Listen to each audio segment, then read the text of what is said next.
मित्रांनो, आज आम्ही अशा व्यक्तींच्या वाढदिवसाला चाललो आहोत ज्यांच्या कामामुळे मुरबाड तालुक्याचे रूपच बदलले आहे. नमस्कार मित्रांनो, आज आम्हाला खास अनुभव घ्यायला मिळाला कारण आम्ही निघालो होतो आमदार किसन कथोरे साहेबांच्या वाढदिवसाला शुभेच्छा द्यायला.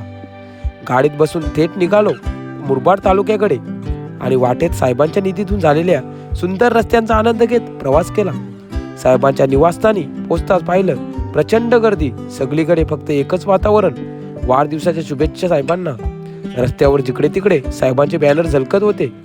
आत प्रवेश करताच सुंदर गाणी, जबरदस्त नृत्य आणि अनेक कार्यक्रमांनी माहोल रंगून गेला. रात्री 12 वाजता साहेबांचा वाढदिवस सोहळा पार पडला आणि आम्हालाही साहेबांची भेट घेण्याचा सन्मान मिळाला. अशा या खास प्रवासाचा अनुभव खूपच आनंददायी होता. मित्रांनो, व्हिडिओ आवडला असेल तर माझ्या GP Edit 2741 यूट्यूब चॅनेलला सबस्क्राईब करायला अजिबात विसरू नका. आणि साहेबांचा वाढदिवस सोहळा तुम्ही नक्कीच आनंद घेतला असेल तर कमेंट करून साहेबांना शुभेच्छा नक्की द्या. जय महाराष्ट्र, राधे राधे.